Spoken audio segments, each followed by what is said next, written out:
Kom ons word stil vanmôre met Psalm 111 en ons luister wat die Here vir ons daarin sê. Prys die Here. Met my hele hart wil ek die Here loof. In die samekoms van die opregtes in die gemeente. Die werke van die Here is groot. Almal wat daarin vreugde vind, dink daaroor na. Sy dade is vol majesteit en luister, sy trou staan vir altyd vas. Hy sorg dat sy magtige dade nie vergeet word. Genadig en barmhartig is die Here. Hy voed die wat hom dien. Hy hou sy verbond altyd in stand. Gemeente van Carletonville, die Here groet julle elkeen vanmôre en hy skenk aan julle sy genade, sy barmhartigheid en sy vrede in oorvloed. Amen. Hebreërs 5 van vers 11 tot 14. Kom ons bid net saam voor ons dit lees. Hemel Vader, baie dankie dat ons vanmôre as gemeente saam is. En dankie Here ook vir hierdie weer wat U vir ons gee. Die heerlike reëns wat geval het. As ek so luister na die nuusberigte, dan hoor ek net hoe die damme word voller, die sluise word oopgetrek en die volgende dam word vol. Dat mense moet gereed maak vir groter reëns en ook vir 'n nat jaar. En dankie Here dat U ons hierdie jaar so seën met die reën. Maar Here, dis ook my gebed dat U ons elke dag sal kom seën met U woord. Dat U ons harte sal kom volmaak. Dat ons ook kan groei en kan voller word van U liefde en die genade en die grootheid. Here, ek bid vanmôre dat U elkeen wat hier is se hart het U reeds in die week wat verby is gereed gemaak, sodat die woord op goeie grond sal val. En wanneer ons hier weggaan, Gees van God, dan is dit my gebed dat U ook nog lank na die tyd hierdie woorde sal oor en oor preek in ons gedagtes, sodat ons wanneer ons by die huis is en waar ons op pad is, dat ons hieroor sal nadink, oor en oor dit sal herdink. En ook vir my as prediker vanmôre, Here, Gees van God, kom oordek my met U liefde en U genade, sodat ek U woord vanmôre suiwer kan verkondig aan hierdie gemeente. Dit bid ek in Jesus naam. Amen. Hebreërs 5 vers 11. In verband hiermee het ons baie te sê wat moeilik is om aan julle te verduidelik. Nou dit gaan dan natuurlik oor die voorafgaande gedeelte wat hy gepraat het oor die rol van die hoëpriester. So ons het dus 'n bietjie daaroor gepraat, maar hy sê ons wil nog eintlik baie meer en baie dieper dinge met julle praat, maar dit is moeilik om aan julle te verduidelik. Hoekom? Omdat julle so traag is om te leer. Hoewel julle teen hierdie tyd self reeds onderrig behoort te gee, het julle weer nodig dat iemand julle die grondwaarhede van die woord moet onderrig. 'n Mens moet julle met melk voed en nie met vaste kos nie. Iemand wat nog van melk lewe, kan nie saampraat oor wat reg of verkeerd is nie, want hy is nog 'n kind. Vaste kos is vir groot mense, vir mense wat oor insig beskik en wat deur ervaring geoefen is om tussen goed en kwaad te onderskei. Ek lees dit net daardie gedeelte vanmôre. Hebreërs is 'n boek wat ons al gesien het wat 'n ontsettende diepe betekenis het. Waarin die Hebreërskrywer vir ons wil bring by die punt waar ons moet verstaan wie Jesus is. En waar hy van die eerste hoofstuk af ons sê dat Jesus is nie net 'n mens nie. Ja, hy is ten volle mens, want hy het 'n menslike liggaam en hy het 'n menslike natuur aangeneem, maar hy is ook ten volle God. En van die heel eerste hoofstuk af begin hy vir ons hierdie beeld te versterk en te verduidelik en vir ons te sê, maar dit is wie Jesus is. Waarlik mens, waarlik God. En dan speel hy die belangrike figure in die Bybel, speel hy so half, ek wil nie sê af nie, maar hy tref 'n vergelyking tussen Jesus en daardie figure.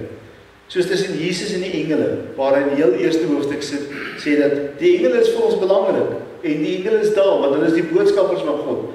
Maar Jesus is nog belangriker as hulle. En later praat hy oor Moses, en sê Moses is belangrik, want deur Moses het die Here vir die volk verlos uit Egipte, deur Moses het die Here vir hulle die wette gegee, oor die godsdiens en hoe die godsdiens gedoen moet word. Maar vergelyk Moses met Jesus, dan is Jesus meer as Moses. En as hy hier kom by die hoofpriester, dan praat hy eintlik wat almal het geweet, die hoofpriester het almal gekom uit die nageslag van Aaron, en Aaron het ook 'n belangrike rol gespeel in die Ou Testament, wanneer hy gekom het by die tempel en die bou van die tabernakel. En nou kom stel hy weer daardie verskil, om te sê, Jesus is 'n hoofpriester, maar hy is nie 'n hoofpriester in dieselfde manier waarop Aaron en almal wat uit Aaron se nageslag hoofpriester geword het nie. Hy is die volmaakte hoofpriester. Hy het eers nodig om vir homself te gaan reinig en skoon te maak, om sonder sonde voor die Here te staan. Hy het eers nie nodig om vir homself 'n offer te bring, voordat hy vir die volk 'n offer kon bring nie. Want hy was waarlik God en daarom was hy sondeloos. So ook teenoor die hoofpriester, het Jesus 'n hoër en 'n groter rol gespeel, omdat hy die ewige hoofpriester was. Wat ook van offer bring, wat hy nie herhaaldelik moes oordoen nie. Die hoofpriester moes 1 keer 'n jaar moes hy in die allerheiligste ingaan. En dan moes hy daar in die allerheiligste moes hy offer bring. Jesus het een offer gebring, wat vir altyd, vir almal geldig is. So hy kom stel hierdie beeld, en hierdie onderskeid kom maak hy baie duidelik vir ons, dwars deur die hele gedeelte, en daarom moet ons baie mooi gaan lees, en jy moet die mense maar net alleen die Nuwe Testament of Hebreërs lees nie, maar jy moet eintlik so 'n stapie teruggee, en gaan kyk, waar kom hierdie goed vandaan, en mense moet maar gaan lees, daar in Exodus, en jy moet maar gaan lees in Deuteronomium, en Levitikus, dat ou die hele beeld kan kry van, wat dit beteken het om priester en leviet, en te wees, en wat dit beteken om hoofpriester te wees. So daai hele vertelling daarom, is eintlik vir ons baie belangrik vandag ook. Nou, ons kan natuurlik nie na die hele Ou Testament vandag terugblaai om alles te gaan uiteensit nie, maar ek glo julle sal bietjie gaan, op julle eie bietjie gaan lees, oor die rol van die priester en die leviet. Maar nou kom hy hier by hierdie gedeelte, en hy spreek eintlik iets aan binne in hierdie gemeente vir wie hy skryf. Ons weet nie regtig wie dit is nie, want anders as Paulus, het die Hebreërs skrywer nie vir ons gesê vir wie hy skryf nie. Ons neem aan, dit was Joodse gelowiges, want hy praat oor baie Joodse gebruike, maar ons weet nie regtig wie dit was nie. En nou kom praat hy met hulle, en hy sê vir hulle, "Sjoe, ek wil nog soveel dinge vir julle leer. Ek wil soveel diep geestelike dinge met julle praat, maar ek kan dit nie doen nie. Ek kan dit nie doen nie, want julle is traag om te leer. Julle is traag om dit wat ek vir julle gee, julle eie te maak." En dit gaan nie hieroor dat mense nie die intellek daarvoor het nie, dat mense dit nie kan verstaan nie. Maar dit gaan nie daaroor dat vir hom was die ervaring gewees, dat hierdie mense eintlik nog geestelike babas was. Dat hulle nog nie gegroei het in hulle geloof nie, dat hulle nog nie gekom het op die vlak waar hulle oor dieper dinge kan begin nie, maar dit elke keer kan moes terugkom na die grondwaarhede, na die gronddinge, die basiese dinge. Partykeer as 'n mens so gestaan ek nou weer so na die rugby kyk, en ons sit naderhand 15 manne teenoor 12, en ons kan nie eens 'n 3 gedruk kry nie. Toe wonder ek, mense, julle moet net weer terugkom na die basiese dinge. Doen die basiese dinge reg, om die fondasie weer reg, dan sal julle weer begin, want julle wil al hierdie snaakse dinge doen, maar julle doen nie die basiese dinge reg nie. En ek dink baie keer in die kerk is dit dieselfde. As ons die grondwaarhede verstaan, dan kan ons baie ander dinge kan ons ook verstaan. Ons wil dikwels in die kerk wil ons met mekaar kom in diskussie tree, verskillende kerkgroepe, ons wil praat oor die doop. Ons wil praat oor byvoorbeeld die nagmaal, hoe ons die nagmaal gebruik. En dan sê ek myself, maar ons moet eintlik al verby hierdie dinge wees.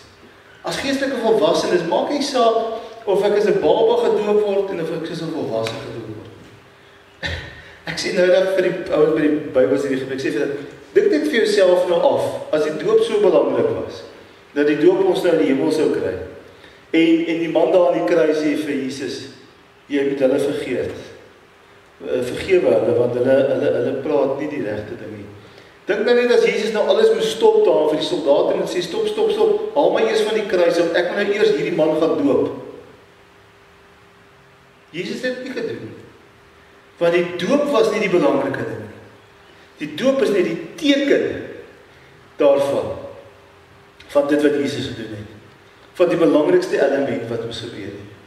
Dis nie die doop wat belangrik is nie. Net so, hierdie nagmaal, ja, dit is vir ons as gelowiges belangrik, want dit is 'n teken, dis 'n simbool wat my versterk in my geloof.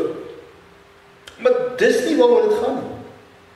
Jesus gee vir ons wat die belangrikste in die geloof is, en dit is dat ons moet weet, dat hy die enigste weg en die waarheid is, na die Vader. Johannes 1 vers 12, waar hy sê, nou gee ek vir julle die mag om kinders van God genoem te word. Wie? Die wat glo en bely dat Jesus die Seun van God is. Dis die kernwaarheid, dis die grondbeginsel wat ons moet verstaan en wat ons moet weet. En ons kan al die ander dinge kan ons nog oor 'n bietjie verskil met mekaar.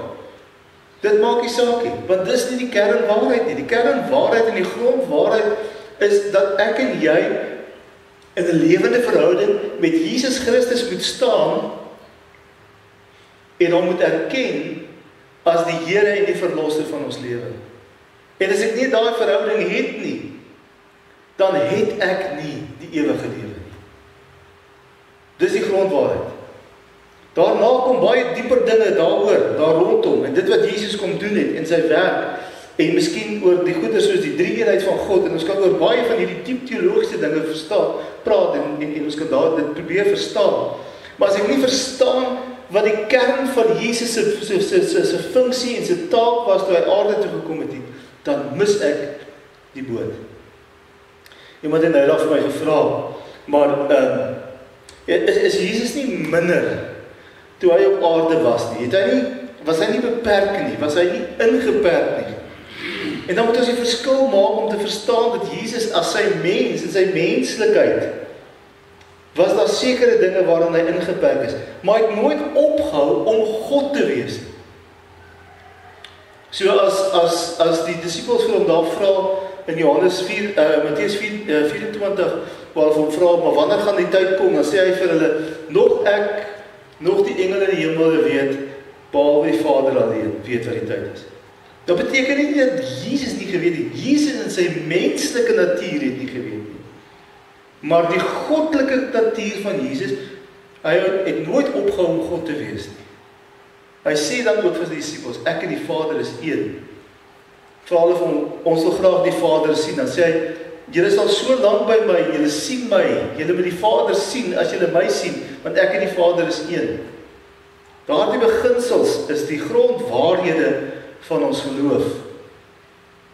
Ons praat dikwels hier by ons in die gemeente, praat ons van die 5 solas. Nee, sola gratia deur genade, sola fide deur geloof, sola scriptura alleen deur die woord van God, sola fide deur die geloof alleen en soli deo gloria tot eer van God alleen. Dis die grondwaarhede.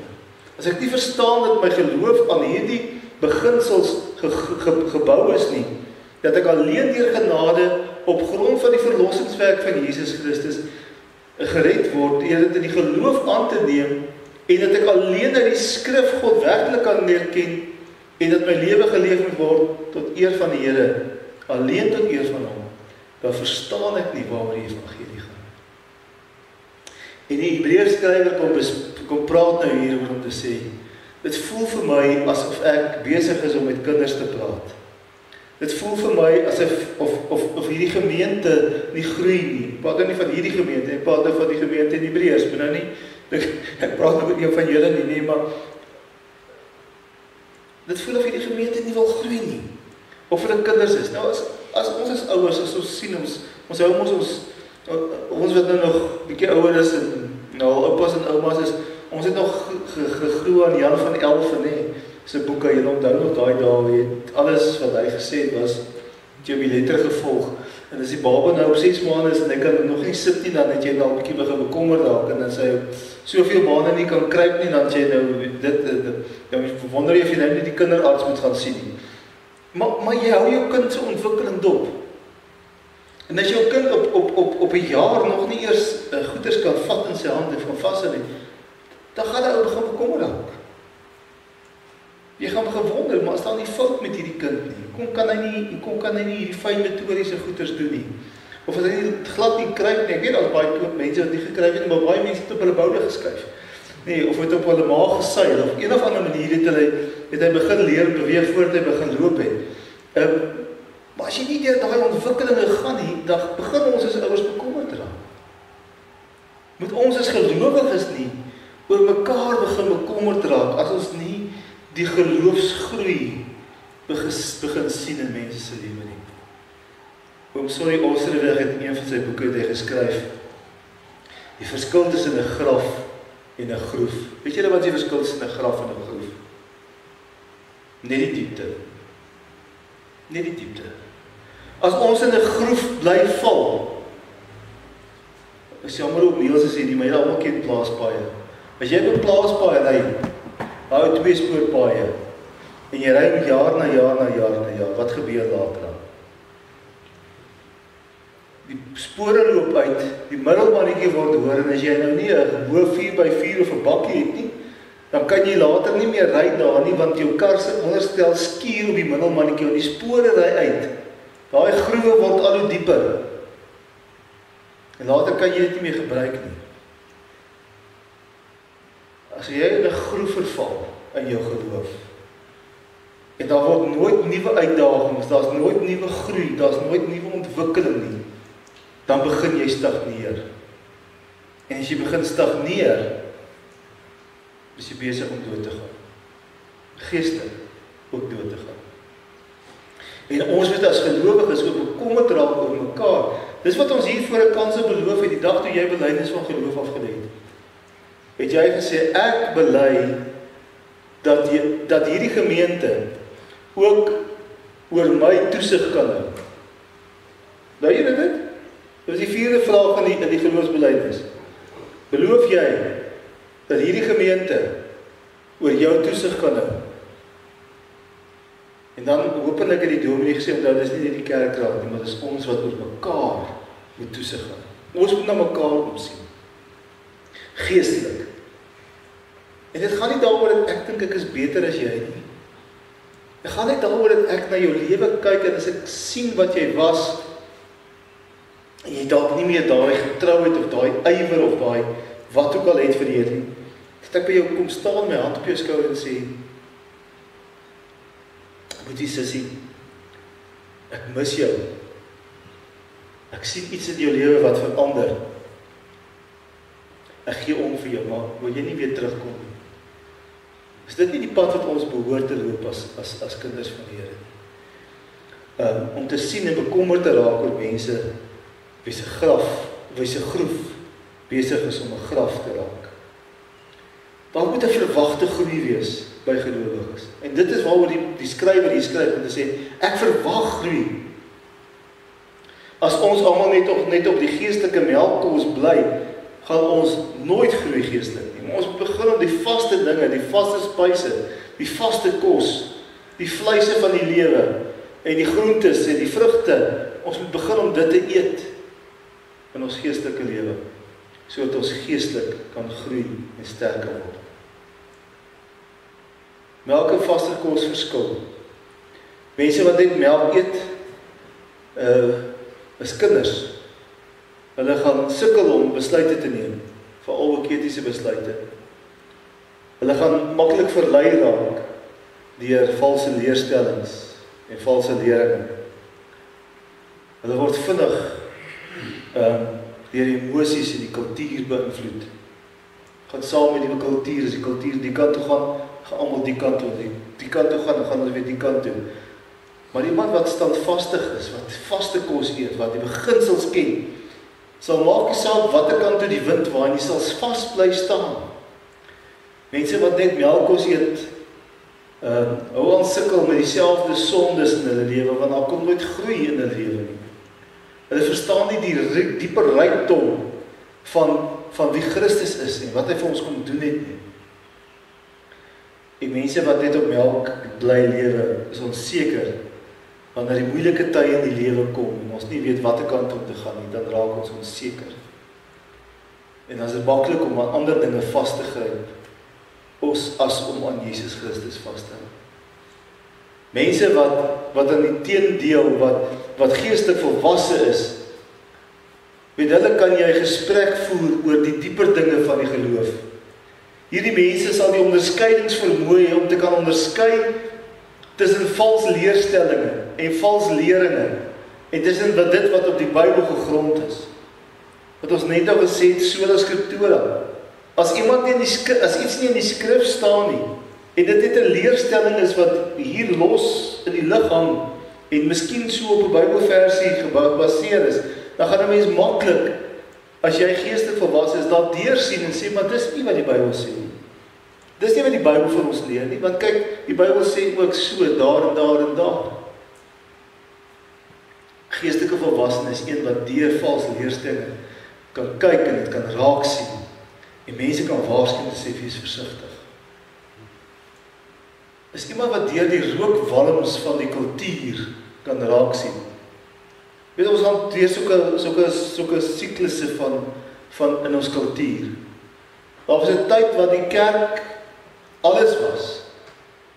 En toe daar 'n tyd gekom so in die hierso in die 1800, 1900, vroeg 1900 eintlik in die waar die mense gepraat het en gesê het, ons is nou hierso in 'n tyd waar ons kry nou hierdie verligting. Ons leer al hierdie nuwe dinge en die wetenskap bring vir ons al hierdie nuwe kennis. So nou begin ons in hierdie rigting loop, want ons vat nou vas aan die wetenskap. En toe kom ons weer in 'n nuwe tyd in waar die wêreldkultuur vir ons sê, nee, maar alles is relatief. Ek kan nie vir jou sê jy's verkeerd of jy kan nie vir my sê ek is verkeerd nie. Want waarheid is relatief. Dit is afhangende van hoe jy daaroor voel. En deesdae is alles wat ek voel oor, is belangrik. Dit gaan nie meer oor die wetenskap self nie. Maar as ek net reg voel daaroor, dan is dit reg. En dan moet ek ook weer versigtig wees, want ek moet mense ook nou nie affronteer nie. Ek moet ook nou nie vir hulle sê, ek verskil van jou nie, want dan word ek sommer allerlei name genoem. Dan word ek alle name genoem daar rondom. Ek wil nie eers daarop uitbrei nie. Want dis die kultuur waarin ons leef. Dit voel vir my reg. Daar's geen begronding daar nie. Dit is mense wat geestelik arm is en leeg is. En hulle gaan maar soos die kultuur hulle vat. As geestelik volwassenes behoort ons eintlik deur hierdie wolkkolom van die kultuur te kyk. Ek het nou eendag so 'n interessante video gekyk van iemand wat begin praat veral oor iets soos evolusie. Van Darwin evolusie se teorie begin het die mense so opgegaan en alles oor evolusie en die hele leer daarvan en ons het dit later aanvaar asof dit 'n feit is. Sonder om by die vraag te kom oor, maar is evolusie nie nog steeds net 'n teorie nie? En te praat hierdie persoon daaroor om te sê, ons moet net die regte vraag vir die evolusioniste begin vra. En as jy begin om die regte vraag vir hulle te vra, dan val hulle teorie uit mekaar uit. Want is dit so as 'n mens na die fossiele gaan kyk, dat jy ewe skielik volledige spesies kry van dinosourusse? Ja. Nou as daar evolusie was, waar is die fossiele wat wys dat hulle op die pad van evolusie geloop het? Waar is die fossiele wat wys dat die mens geëvolueer het uit die aap uit? Dit bestaan nie. En as wetenskaplikes dikwels vir jou sê, ons het 40.000 spesies. Dan moet jy vir hulle gaan vra, is dit volledige spesies? Of is dit fragmente, beenfragmente? Want daar's van hierdie argeologiese fondse, byvoorbeeld, ek dink Mrs. Ples, het nie eens 'n gesig gehad nie. Dit is 'n paar bene, dit is 'n kakebeen en 'n stukkie van die skedel en wat ook al. En daaruit het hulle 'n hele teorie gaan bou van wie sy was, wat sy was. Daar's nie hande, daar's nie voete voete, daar's nie bene, daar's niks nie. Maar dis hoe dit vir ons voorgehou word. En baie van ons eet dit op so soetkoek. Maar as ons geestelik volwasse is, sal ons hou aan die woord wat vir ons sê, God het geskep in 6 dae. En hy het gesê, laat daar lig wees. Laat die aarde en die see skei, laat daar groen gras wees en plante vir die diere om te eet, en later het die diere geskep, en hy die mense skep. As ek werklik geestelik volwasse is, gaan ek nie deur hierdie goeters rondgewaai word en begin twyfel in wie God is nie, want dis die enigste rede waaroor hierdie mense. Ek gaan dink maar net hoeveel ateïste het gekom, mense wat glo in die evolusie. Baie bekende apologeet Weshaf het eendag vir iemand gesê, dis vir my baie snaaks dat jy kan glo aan die maagdelike geboorte van die skepping, maar jy kan nie glo aan die maagdelike geboorte van Jesus Christus nie. En wat bedoel ek daarmee? Wat het hy daarmee bedoel om te sê, die skepping het uit niks bestaan. Hoe ontplof niks? Ek gee vir jou niks, laat dit ontplof. En laat uit daardie ontploffing van niks hierdie hele kosmos ontstaan. Kom ons dink net logies daaroor. Kan dit wees? Kan niks ontplof? Nee. Maar dis vir ons vertel. Dis waar hierdie skepping vandaan kom. Dis waar die teorie van die Big Bang en al die goedes vandaan kom. Logies gedink? Ek betwyfel dit. Geestelike volwassenes sien deur die rookskerms. Geestelike volwasse mense sien die hart van God raak. 'n Hart wat vir ons lief is, vir ons omgee, vir ons omsien en ons versorg elke dag in ons lewe. Geestelike volwasse mense reageer op die storms in hulle lewe deur terug te gaan na die bron van die lewe, en dit is Jesus Christus. En nie om rond te val en onseker te wees van wat in die lewe te gebeur nie, maar om vas te hou aan die enigste fundament wat ons in die lewe het, en dit is Jesus Christus. Volwasse gelowiges val nie rond nie. Volwasse gelowiges het 'n gevestigde karakter. Hy is nie vandag so en môre so en môre so nie. Geestelik volwasse mens se karakter word gebou op die woord van God. Geestelik volwasse mens leef uit Christus se wysheid en nie ons menslike instink. Ek wil vanmôre vir julle vra, elkeen van julle, wie is jy in jou geestelike lewe? Is jy besig om te groei en volwasse te word? Want ek dink nie ooit van ons sal ooit by volle volwassenheid kom nie. Ons sal altyd afhanklik bly van die Here. Ons sal altyd moet groei aan die hand van God wat ons leiding gee. Maar is ons besig om te groei en te ontwikkel in ons geloof, of het ons begin stagneer in wat ons glo? Het ons begin om eintlik agteruit te beweeg? Die Hebreërskrywer is baie bekommerd oor hierdie mense vir wie hy skryf, want hy wil graag hê en sien dat daar geestelike groei moet wees. En so bid ek ook vir ons gemeente elke dag vir opnuwe groei.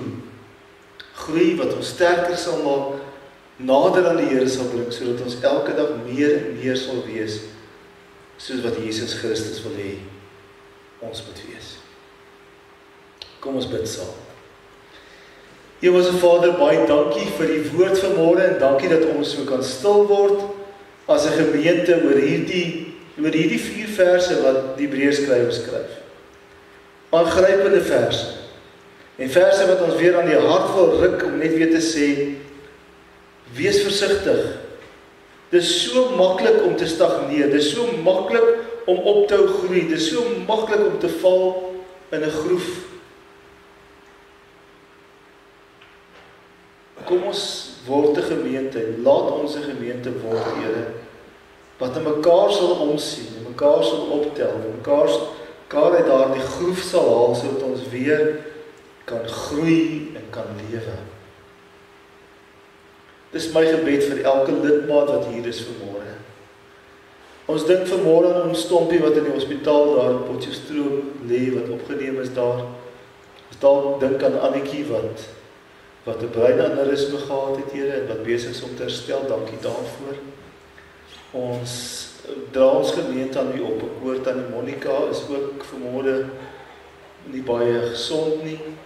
Ek wil ook haar in U opdra, voor die voete lê, Here. Hou U hand van genesing oor hierdie gemeente. Leer ons wat dit is om te groei en om geestelik groter en sterker te word, sodat ons in U naam die wêreld kan verkondig, aan die wêreld kan verkondig, dat U ons Here en ons God is. Amen.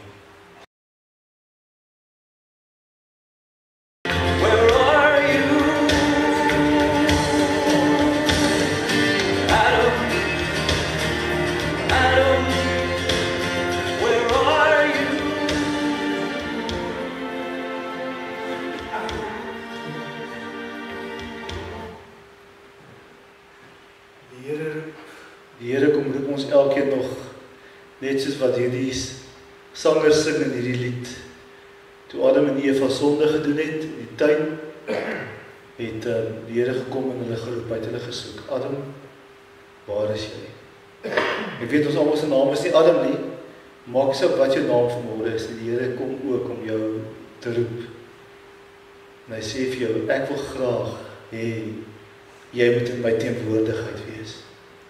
Ek het alles gegee, ek het alles opgeoffer, sodat jy dit kan ervaar. En hierdie tekens, ons het stilgestaan by die genade, ons het stilgestaan by die gemeenskap, ons het stilgestaan by die betekenis rondom Jesus verlede week, waar ons gepraat het oor die hoofpriester. Vanmôre wil ek vir julle kom sê dat hierdie tekens is vir jou en vir my ook 'n waarborg. As jy in die winkel ingaan en jy koop 'n nuwe yskas of 'n nuwe stoof, dan gee hulle vir julle nie 'n waarborg nie, hulle gee vir julle 'n guarantee. Nie anders dan nie, hulle gee vir jou 'n warranty. En daai warranty is gewoonlik beperk. Hy sê vir jou, net binne hierdie omstandighede sal ons dit vir julle waarborg. Maar die Here kom sê vir ons, dis nie beperk nie. Die Here kom sê vir ons, my belofte is waar. As jy my bely, en as jy in my glo, en as jy erken dat ek die seun van God is, dan gee ek vir jou die ewige lewe. Maak nie saak wie jy is, wat jy is, waar jy vandaan kom in die lewe nie. Dis 'n waarborg wat die Here self vir ons kom gee. Dat hy ons altyd, in alle omstandighede, is hy ons God, en is hy ons Vader. En al maak nie saak wat het jy in jou lewe verkeerd gedoen nie. As jy terugkom by die Here en sê, Here, ek het gefaal, sal die Here jou optel en vir jou sê, my seun, my dogter, dis 'n waarborg. En wanneer ons vanmôre dan saam die nagmaal gebruik, kom ons herinner onsself daaraan. Dat God vir ons sê, dit is seker en dit is waar. Jesus het die brood geneem en dit gebreek. Hy het dit aan sy disippels gegee en gesê, neem dit, eet dit, dink daaraan en glo dat hierdie is my liggaam. My liggaam wat vir jou gebreek is, as 'n volkome versoening vir al jou sondes. Kom ons neem dit en eet.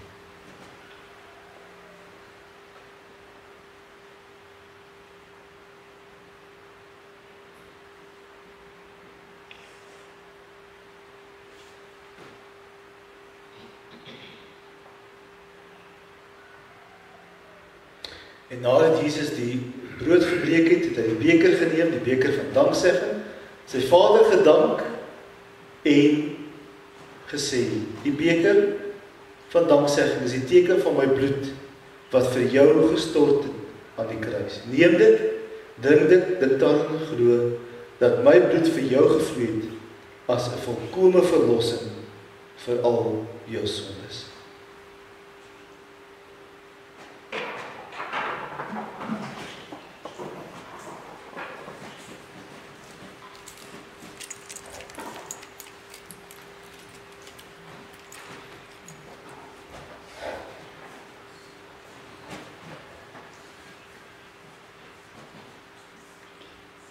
voete.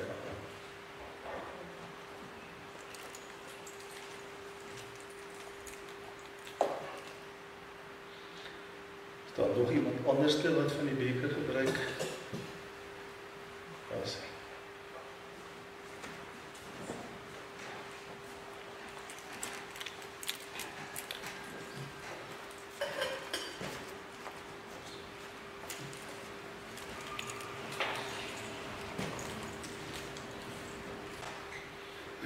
Mag die Here jou gebed verhoor op die dag van dood. Mag die naam van God van Jakob jou beskerm. Mag hy jou te hulp kom uit die heiligdom, jou bystaan uit Sion. Mag hy al jou graanoffers onthou en jou brandoffers aanneemlik vind. Mag hy jou gee wat jou hart begeer en al jou voornemens laat geluk. Amen.